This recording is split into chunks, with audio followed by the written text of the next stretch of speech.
There's a moment that reshapes everything, not with fanfare, not with triumph, but with silence, collapse, and a deep, aching surrender. For me, it came in the morning light that didn't feel like morning. I was standing barefoot in the kitchen, clutching a coffee cup with both hands like it was the only thing keeping me upright. The silence wasn't peaceful. It was heavy. I had just lost a job I once thought defined me. The money had run dry.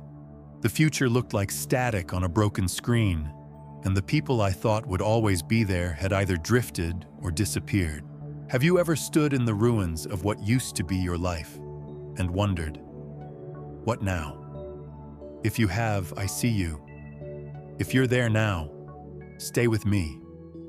Because in the middle of that wreckage, something else begins to whisper. Not loud, not logical. Just a quiet knowing that the path you've been chasing isn't the one meant for you. If you're listening to this right now, maybe you're scrolling through YouTube at 2 a.m. Maybe you're watching during lunch break. Or maybe you're in bed, hoping this video will drown out the noise inside your own mind. Wherever you are, whatever time it is, drop a comment below. Let me know where you're watching from and what this moment feels like to you. Because stories like this aren't meant to be heard. They're meant to meet you. Exactly where you are. I didn't know it then, but that rock bottom was actually a solid place to build on. And all it took were 2 words I had never truly considered before. Let them talk. Let them walk away. Let them misunderstand you. Let them go. Those 2 words became a lifeline when everything else felt like drowning.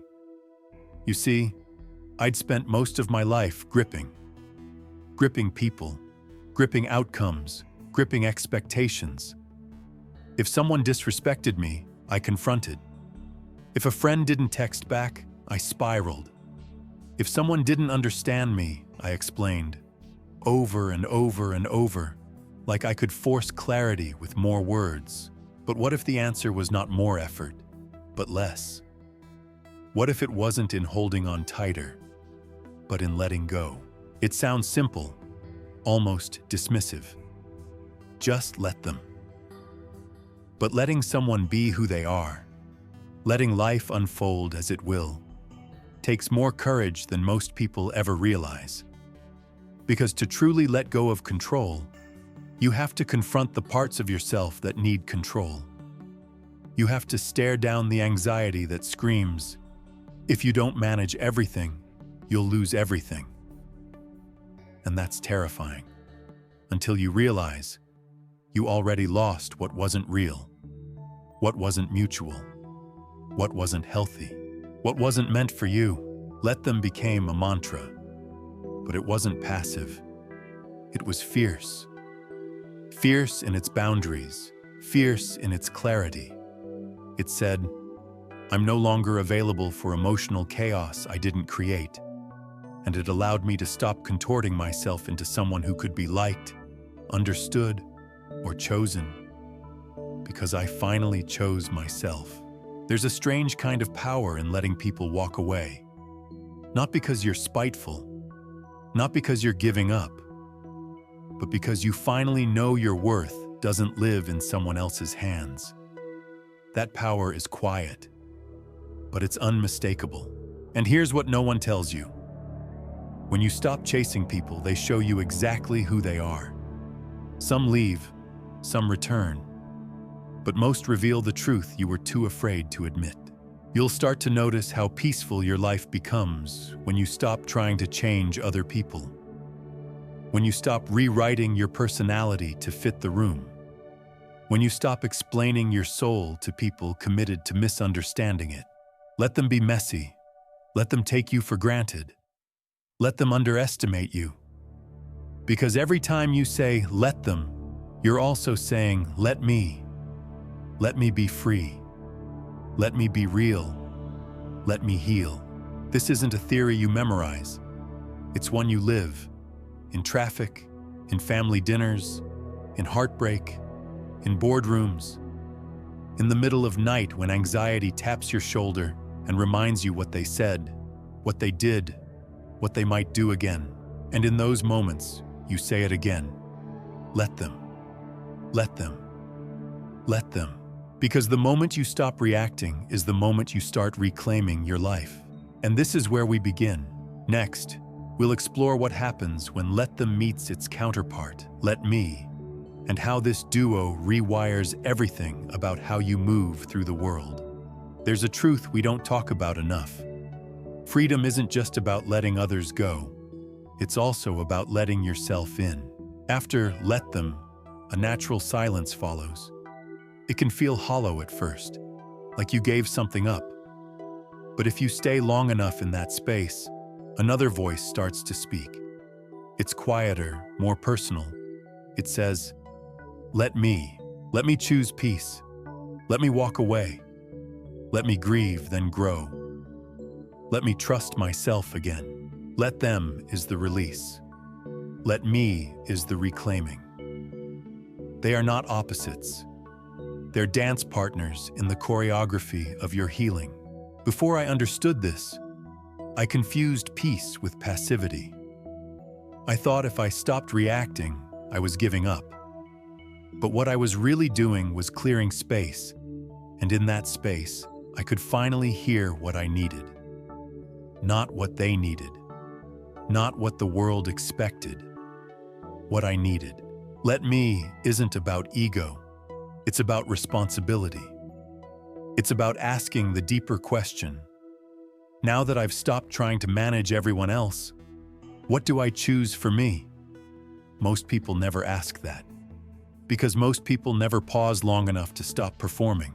We're all so busy reacting to life that we forget we're allowed to create it. Let me is an act of personal authorship. You get to write the next line. Not with revenge, not with people-pleasing, with intention. Let me build a life that doesn't require me to abandon myself to feel loved. Let me forgive without reopening the door. Let me stay soft, even when they chose hard. It's easy to fall into silence after letting others go. You wonder what comes next. You feel the ache of empty space where connection once was, even if it was dysfunctional. That's where most people give up. But that's the exact moment where transformation waits. Let me is the rebuilding phase. It's where you stop outsourcing your power. It's where you become responsible for your boundaries, your schedule, your energy, your dreams. No one's coming to do that for you. And that's not depressing. It's liberating. I remember a woman I met at a retreat in Vermont. Mid-50s, recently divorced, kids grown. For the first time in her life, she wasn't managing anyone's chaos but her own. At first, she said, she felt invisible. But then something shifted. She started walking trails alone, journaling in cafes, saying no without apologizing. It's not that I don't care anymore, she told me. It's that I care differently. I care inward first. That's let me. It looks like deleting a message you don't need to send. It looks like blocking someone who repeatedly crossed your boundaries. It looks like changing the subject when gossip comes up, because you don't feed on negativity anymore. It looks like choosing solitude over shallow connection. And over time, let me creates a new rhythm in your life. One that isn't about surviving the day, but shaping it. You move with more clarity. You speak less, but say more. You stop chasing closure and start creating completeness from within. Let me doesn't make you selfish. It makes you sovereign.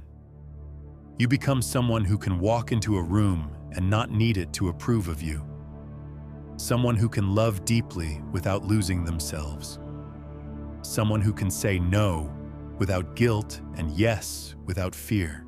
There's a certain lightness that returns when you stop carrying everyone else's emotional weight.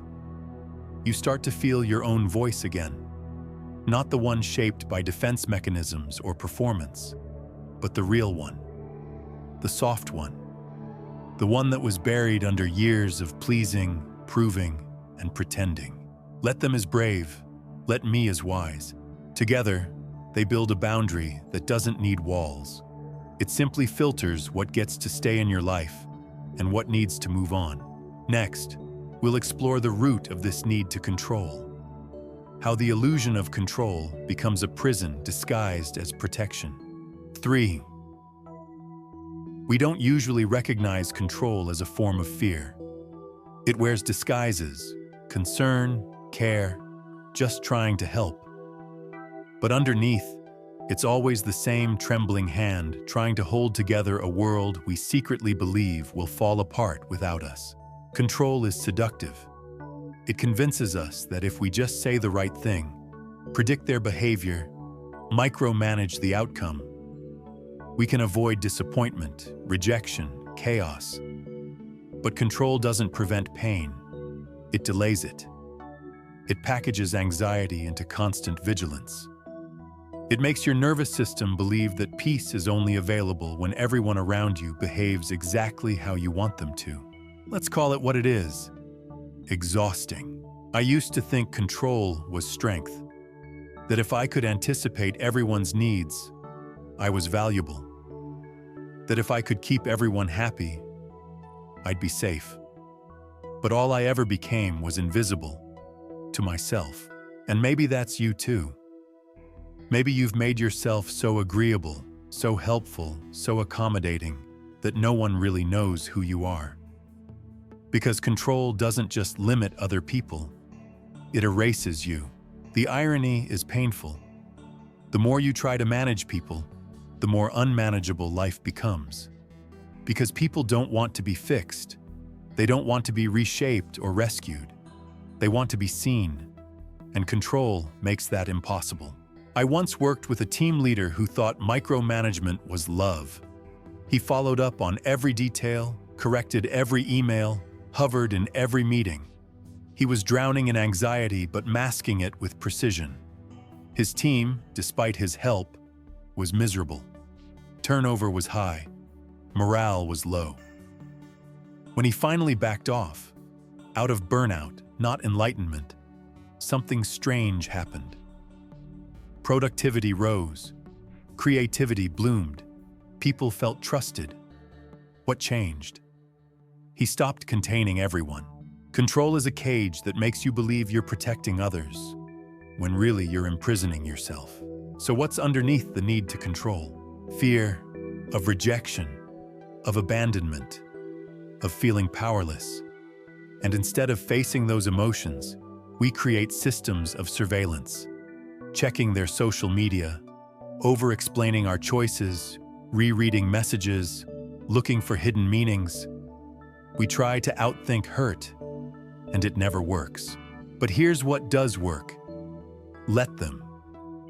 Not as a slogan, but as a permission slip to drop the armor. To say, I don't need to manipulate this moment. I trust myself to handle whatever comes.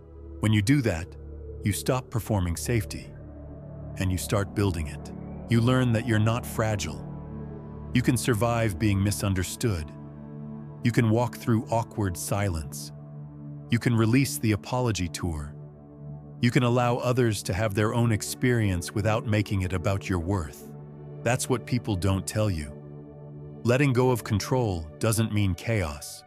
It means clarity. It means trusting your ability to respond rather than your obsession with preempting. Control shrinks your world. Letting go expands it. Suddenly, you're not in everyone's business. You're not trying to fix their mood, decode their silence, or pre-write the script of every conversation. You're present. Finally. And in that presence, you find something you didn't expect. Peace. The kind that doesn't depend on anyone else's choices. The kind that isn't situational, but internal. You start to breathe again, not in shallow survival gasps, but deep, full, oxygen-rich inhales. You stop holding your breath, waiting for things to go right. You realize nothing has to go right for you to feel okay. Let them says, I trust the process. Let me says, I trust myself. So here's the truth. You don't need to control them. You need to know you'll be okay no matter what they choose. That's power. Not in domination, but in detachment. Not cold, not careless, just rooted. Rooted in self-respect. Rooted in emotional maturity. Rooted in the kind of calm that comes from no longer gripping the steering wheel of someone else's life. Next, we'll enter the world where this practice becomes visceral, where your body learns the truth that stress, most of the time, is not from what happened, but from your resistance to it. Stress is a peculiar creature. We often think it's caused by what happens around us. Traffic jams, missed calls, unreturned messages, sharp words from strangers, or silence from loved ones. But if we listen closely, we'll discover the real source. Our resistance to what is. It's not the event itself. It's the story we tell ourselves about it. The pushback, the internal protest, the unspoken belief that it shouldn't be this way. Let them is not just a mental concept. It's a somatic experience. It lives in the body, not just the brain. Because when we finally stop resisting reality, our shoulders relax, our breath deepens, our chest softens. Stress, more than anything, is stored tension. It's the accumulation of every moment we refused to let go. Let me paint you a picture. You're standing in line. It's long, it's slow, and the person at the counter is arguing with the cashier about a coupon from 2013. Your heart rate rises, your jaw clenches, you're late, you're annoyed, you silently rehearse what you'd say if it were you up there. The situation is small, but your body is in fight mode. Now, imagine this instead. Let them argue. Let the line be long. Let yourself breathe. The difference isn't in the scene, it's in the stance. This doesn't mean you become apathetic. It means you stop letting minor inconveniences hijack your nervous system. It means you stop expecting the world to align with your preferences in order for you to feel okay. Stress is a signal. Not that something's wrong, but that we're gripping again. Gripping expectations. Gripping time. Gripping the idea that we must control outcomes to maintain peace. But peace isn't out there. It's in how we respond to not getting what we want. I learned this the hard way. For years, I lived in a state of low-grade panic. I planned everything, double-checked, micromanaged. Every delay was a disaster. Every unexpected change, a crisis. I called it being prepared. In reality, I was exhausted. I wasn't prepared, I was perpetually bracing. Let them change that. Because letting them be, letting life be, meant I could stop negotiating with every moment. I could stop tensing up at every surprise. I could finally soften. There's a man I met, former ER doctor, who once told me that the biggest difference between doctors who burn out and those who don't isn't skill or experience. It's their ability to accept what is. The burned out ones try to fight every loss. The resilient ones grieve, yes, but they also let go. They accept what's outside their control so they can show up more fully for what's within it. That lesson isn't just for trauma rooms. It's for Tuesday mornings, for parenting meltdowns, for internet outages, for things breaking, for people flaking. Because when you say, let them be late, you're saying, let me stay calm. When you say, let them not reply, you're saying, let me respect my peace. When you say, let them think what they want, you're saying, let me stop defending who I already am. Letting go of resistance doesn't mean you like what's happening. It means you don't let it own you. And over time, this practice rewires your relationship with stress. You don't eliminate it entirely. Life is still messy. But you stop rehearsing tension before it arrives. You stop repeating stories that inflame the moment. You become the calm in the chaos, not because life got easier, but because you got clearer. There's a quiet kind of power in that. A woman at a cafe bumps into your chair. You smile. A coworker sends a snippy email. You reply with brevity. Your friend forgets your birthday. You feel the sting, and then let it pass without turning it into proof that you don't matter. You no longer demand perfection from the world in exchange for your peace. You claim your peace and let the world move as it will. That's emotional maturity. That's nervous system literacy. That's what it means to live the let them theory in the body. And in the next section, we'll take that deeper, into the realm of love and connection, into the complicated dance of relationships, where let them becomes the sacred ground for truly seeing another human being without trying to change them. Love is where the let them theory is tested most. Because love makes us vulnerable. It brings down walls. It invites another soul inside the most fragile parts of us. And with that invitation comes fear. Fear that we won't be accepted. Fear that they'll change. Or worse, that they won't. We think love means merging, managing, molding. We say things like, I just want the best for them, and sometimes we do. But often, what we really want is for them to be less complicated, less distant, less inconsistent, less human. Let them isn't cold.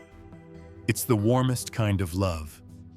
The kind that doesn't try to fix. To love someone while letting them be is the highest form of respect. It's saying, I see you, not who I wish you were, not who I think you should be, but you, as you are. It doesn't mean staying in relationships that harm you. It means honoring your boundaries while releasing your grip on who someone ought to be in order for you to stay. There was a man once. He loved his partner deeply. But over time, she withdrew, grew quiet, distant. He tried everything, talked more, planned more, even shrank himself to become more agreeable. But the more he tried, the more she pulled away. One night, he finally whispered the words to himself, let her. Not out of defeat, but clarity. He stopped grasping. He started grieving. And eventually, he walked. Let them sometimes leads to goodbye. Not because love disappeared, but because self-respect emerged. Relationships thrive not on control, but on compatibility and consent. You can't force connection. You can't lecture someone into loving you more. You can't grip them into growth. You can only meet them where they are and decide where you'll be. Letting them doesn't mean abandoning them. It means not abandoning yourself for the illusion of closeness. How often do we overextend ourselves, not out of generosity, but out of fear? Fear that if we don't do more, love will disappear. But love that demands your disappearance isn't love. It's performance. Let them gives you the courage to see what's real. That friend who never shows up for you unless they need something.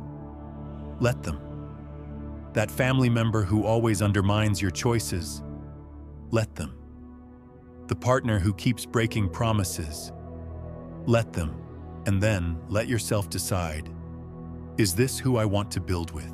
One woman told me about her brother, a man always late, always forgetting important dates, always borrowing money and never paying it back.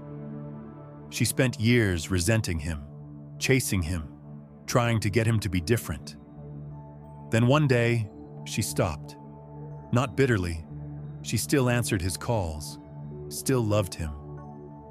But she no longer loaned him money, no longer expected him to remember her birthday. She let him be who he was and stopped making his behavior her disappointment. That's the subtle magic of let them. It turns resentment into reality. It frees you from the exhausting labor of managing other people's patterns. In romantic relationships, this truth gets even sharper. You might want them to be more communicative. more romantic, more emotionally available. And maybe they will be, someday. But until then, you face a choice. Love them as is, or leave. Let me enters here again. Let me be honest about what I want. Let me stop betraying my own needs for the hope of potential. Because when you let them be themselves, and you let yourself honor your truth, clarity comes. It's either this works, or this doesn't. But it's no longer this might work if I just change them. Real love, sustainable love, exists in the space between freedom and respect. It says, you don't have to be me, and I don't have to be you. But we can stand beside each other without losing ourselves. Let them gives you that freedom. And it also gives you the courage to walk away when mutual respect no longer lives in the space between. Next, we'll step into the delicate art of boundaries. How to hold them not as walls, but as doors. And how let them teaches us to protect our peace without closing our hearts. Boundaries. The word alone can make some people flinch. For years, I confused boundaries with ultimatums. I thought setting one meant pushing people away or creating conflict. But the truth is, boundaries don't ruin relationships. The lack of them does. Let them is the beginning of boundary work. Not as a weapon, but as a whisper. I matter too. We often imagine boundaries as giant neon signs, bold declarations with raised voices and stomping feet. But some of the most powerful boundaries are quiet. They're in the text you don't send, the call you don't return, the visit you shorten, the silence you allow to speak louder than explanations. Let them speak over you. Let them dismiss your opinion. Let them cross that line once. Then let you decide what to do next. That's what makes this work radical. It's not about teaching them a lesson. It's about teaching yourself where your energy ends and where someone else's begins. There's a woman I know, Sarah. She's generous to a fault, always saying yes, always overextending. She told me she felt like a doormat, but didn't want to hurt anyone's feelings by saying no. One day, after canceling plans she'd looked forward to in order to babysit her cousin's kids, again, something inside snapped. She didn't yell, she didn't accuse. She simply said, "I love you, but I won't be available next time." And then she kept her word. The world didn't end. No one stormed off. But something in her shifted. She realized that saying no isn't rejection. It's self-recognition. Let them only works if you're also willing to let me follow through. Let me uphold what I've said. Let me not justify or over-explain. Let me let the consequences be the teacher. Boundaries without bitterness. That's the goal. You're not punishing anyone. You're simply refusing to abandon yourself anymore. And here's what's beautiful. Once you start doing this, you realize how many times you've confused access with closeness. Not everyone who has your number deserves your energy. Let them shows you who respects your limits, not just your kindness. And when someone pushes back, because they will, you can hold the line without letting resentment harden your heart. This isn't easy, especially when you've been the strong one, the reliable one, the fixer. You're afraid that if you stop overgiving, you'll lose your place in people's lives. But here's the hard truth. If your place depends on you betraying yourself, that was never a safe place to begin with. You're not difficult for having limits. You're clear. And clarity is love. In the same way, a fence doesn't mean you hate your neighbor. It just means you know where your garden ends. Boundaries allow you to stay soft without being swallowed. Let me also means, let me stay kind and firm. Let me protect my peace without apology. Let me prioritize connection with myself over pleasing everyone else. When you live like this, something amazing happens. People stop mistaking your availability for obligation, and those who truly care about you will adjust. They might grumble, yes, but over time, they'll respect the version of you that no longer needs to be everything for everyone. It's not your job to make others comfortable at your expense. It's not your job to preempt disappointment or absorb every emotional mess. Let them misunderstand you. Let them call you selfish. Let them gossip. Let them test the boundary. And let yourself stay still. Stay grounded. Stay whole. Because boundaries are the bridge between chaos and clarity. In the next section, we'll explore how choosing peace becomes not just a philosophy, but a practical, daily decision.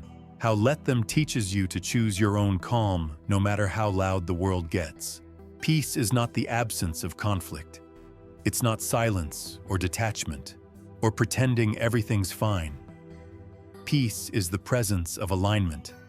It's the stillness that comes when your actions, your values, and your boundaries all speak the same language. But here's the thing: peace doesn't announce itself. It doesn't crash into your life and demand attention. It waits, quietly, patiently, for you to choose it. And choosing peace often means choosing you. Not in a loud, rebellious way, but in the soft, consistent rhythm of self-respect. Let Them was the first doorway. It removed the noise, the distractions, the emotional clutter, the people who pulled you into their storm and called it love. But once that space opened, the next question became, what do I fill it with? The answer? Let me choose peace. Every day. I remember a man named Tomas. He spent years arguing with his father, who constantly disapproved of his life choices. No matter how successful Tomas became, it was never enough. One day, his father made a snide comment about his career at a family dinner. But this time, Thomas didn't defend, didn't argue, didn't justify. He smiled, excused himself, and left. Not out of rage, but clarity. I'm done negotiating my worth, he told me later. I'm choosing peace over being understood. That's the moment you begin to realize. Peace isn't something they give you. It's something you give yourself when you stop trying to be right, liked, or validated. Let them think what they want. Let them be wrong about you. Let them sit in their judgments. Let you rest in your truth. Choosing peace can look like walking away from an argument you used to run into. It can look like pausing before reacting, breathing instead of blaming, stepping back instead of stepping in. It's not weakness, it's wisdom, because every time you choose peace, you interrupt the old patterns. The ones that said, you have to prove your point. You must correct them. You can't let this slide. But peace knows better. Peace says, you don't have to attend every battle you're invited to. Peace isn't passive, it's powerful. It recalibrates your nervous system. It teaches your body that safety isn't in control, it's in choice. You begin to notice that your life starts to open up. You have more mental space, more emotional bandwidth, more joy in the small moments. Why? Because you're no longer spinning in the chaos of other people's expectations. This is why Let Me is vital here. Let me create a life where peace is the default, not the exception. Let me schedule quiet mornings. Let me turn off the news sometimes. Let me stop scrolling through opinions that rile me up. Let me center my sanity in a world that profits from outrage. One woman I knew deleted her social media after realizing she spent more time reacting to strangers than connecting with herself. She said, I thought I needed to be informed. Turns out I needed to be in tune. Let me choose peace looks like that. It's the friend who doesn't gossip and leaves the room when others do. It's the parent who stops yelling and starts listening. It's the employee who stops competing and starts collaborating. It's the partner who chooses dialogue over drama. Let me choose peace is the subtle revolution. It doesn't trend, it doesn't shout, but it changes everything, and soon, people notice.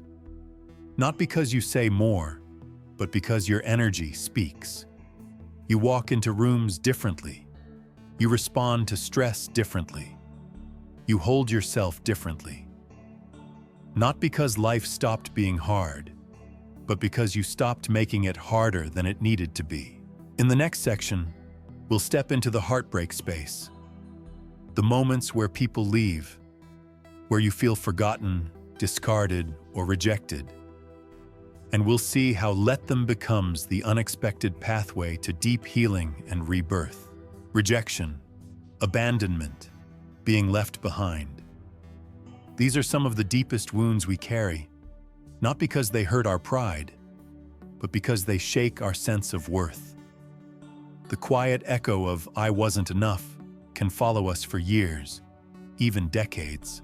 But what if that voice was never telling the truth? What if rejection was never a reflection of your value, but a reflection of their capacity? Let them leave, let them forget, let them choose someone else, let them walk away. When someone leaves your life, whether gently or with fire, it feels like something is being taken from you. But what if, instead, something is being returned? Your space, your clarity, your energy, your ability to no longer guess where you stand. Letting someone go doesn't mean you didn't care. It doesn't mean it didn't matter. It means you've stopped chasing what's running away from you. I once met a man named Jordan who told me about the end of his engagement. One day, his fiancée said she wasn't sure anymore. No reason, no cheating, just doubt.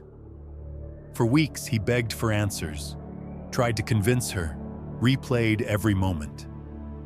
Until one morning, he sat at the edge of his bed and whispered, "Let her." And in that moment, something clicked.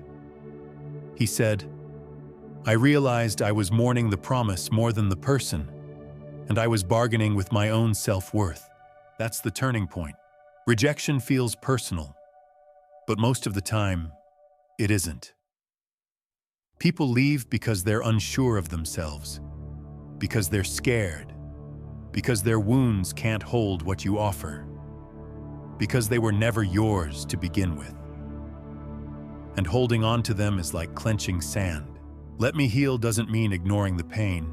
It means feeling it honestly, naming it, not decorating it with blame or self-hatred, but saying, "This hurts, and I won't pretend otherwise, but I'll survive, and I'll rebuild."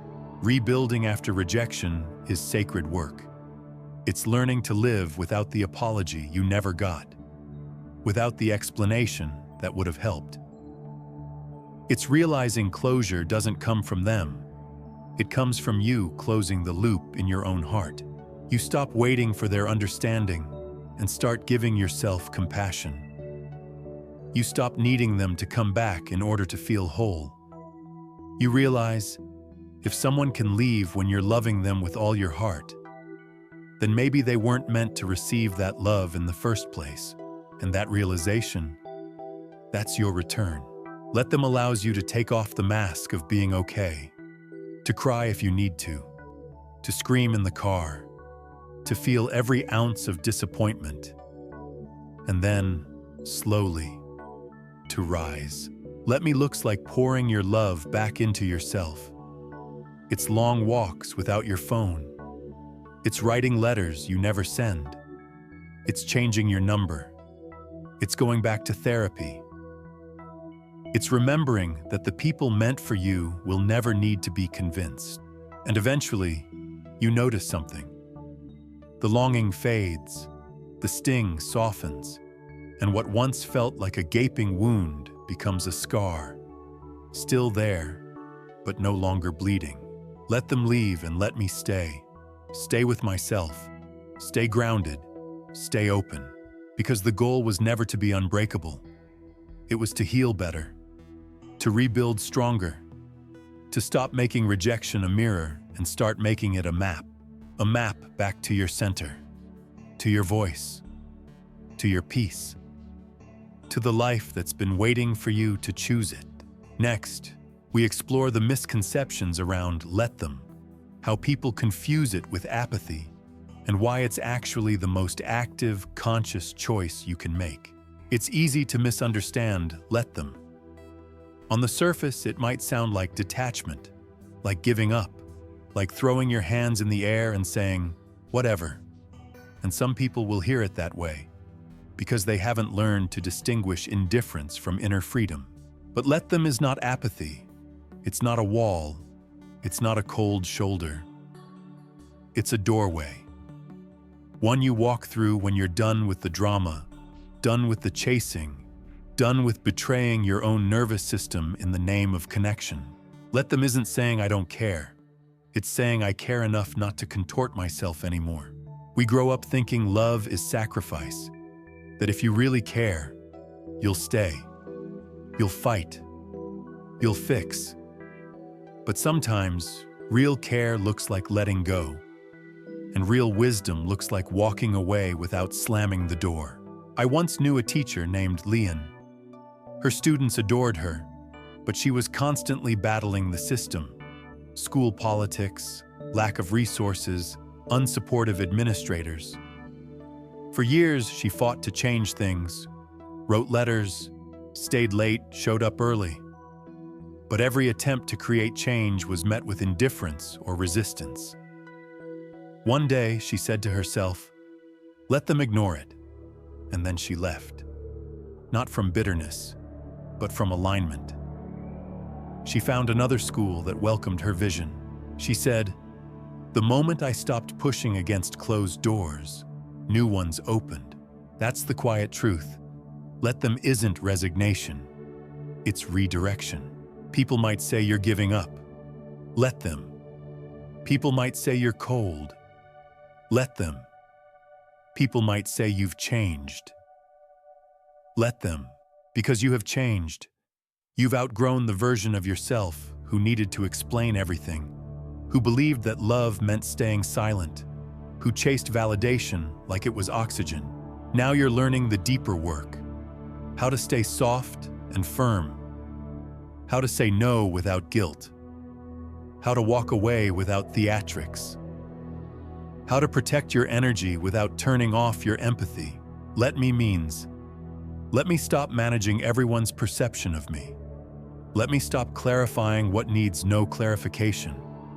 Let me choose my own well-being over your comfort. This doesn't mean cutting people off recklessly.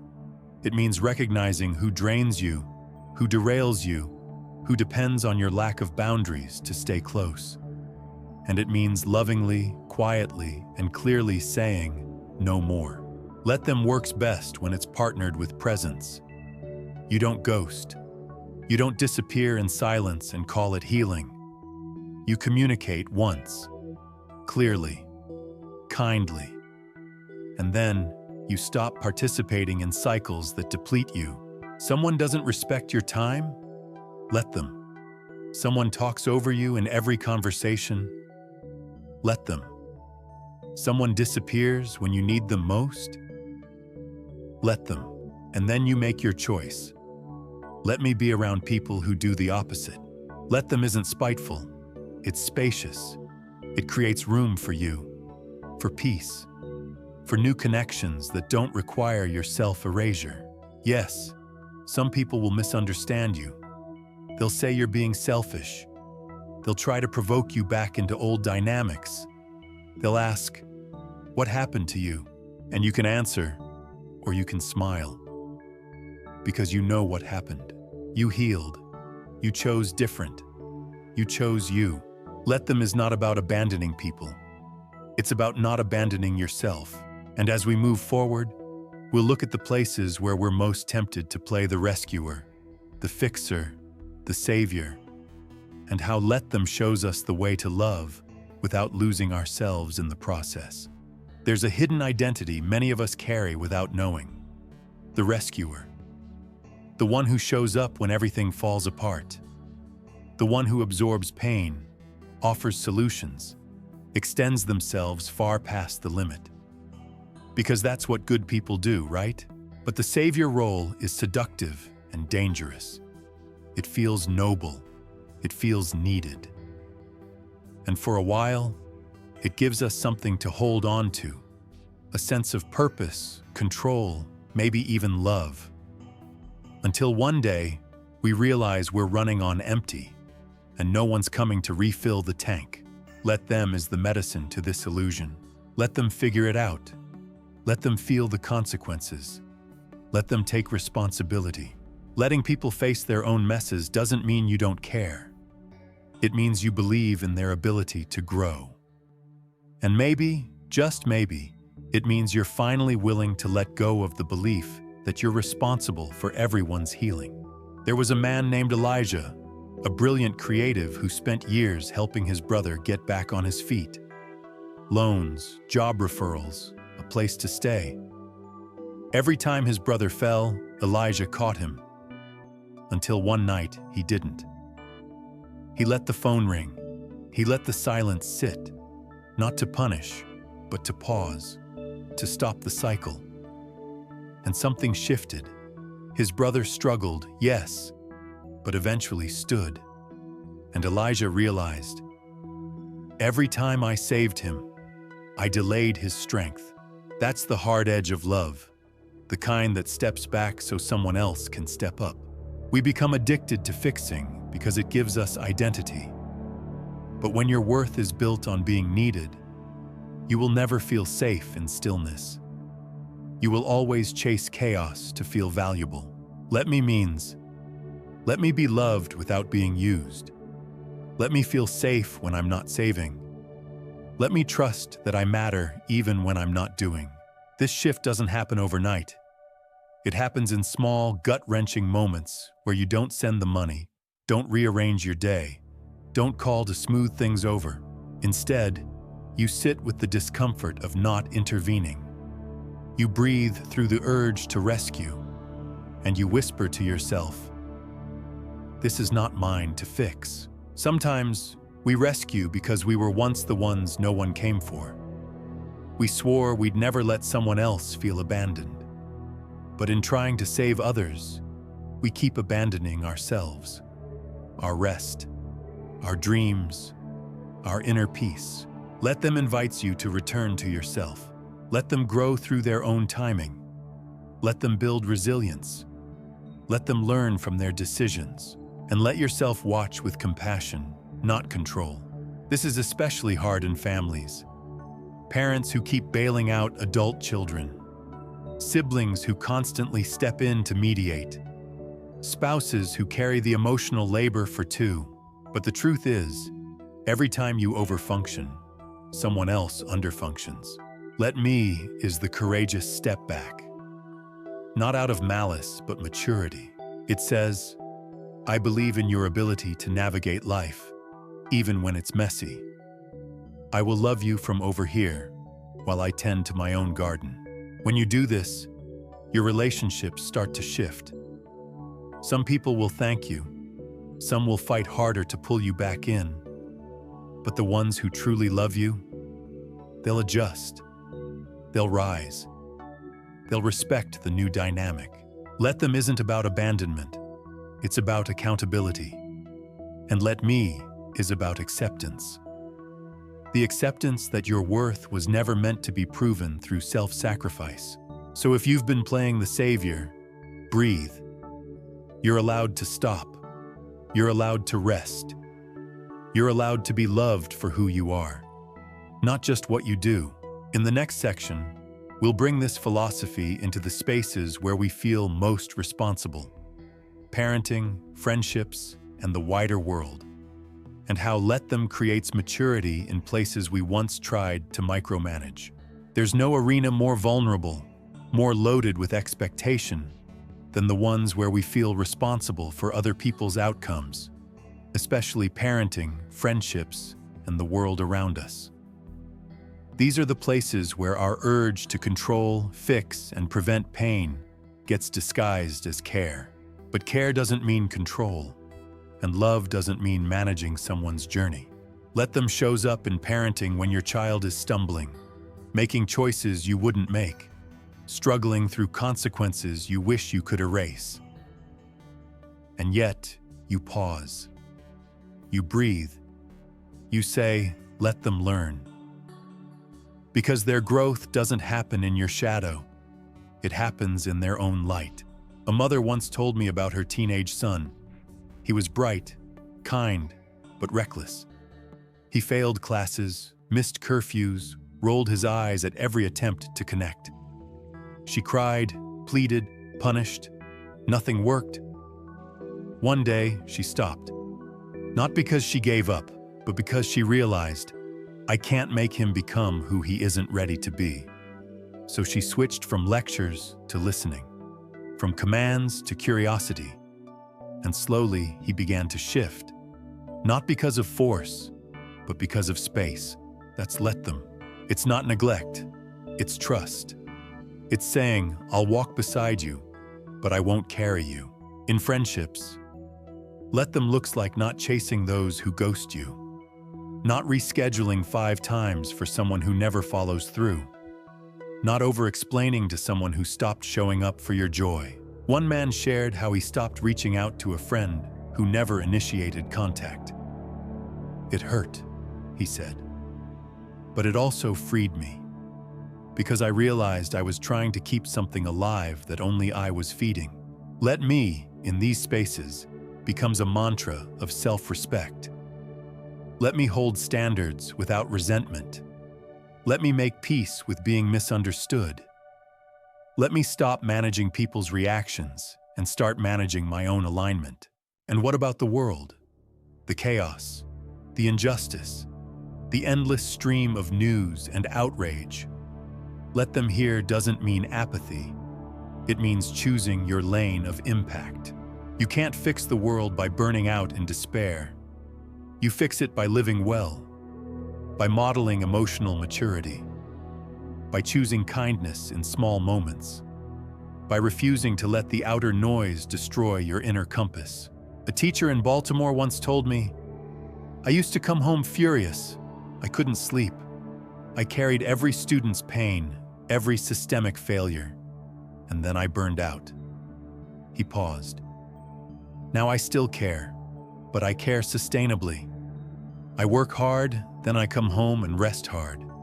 I stopped trying to be the system's savior and started being a stable presence instead.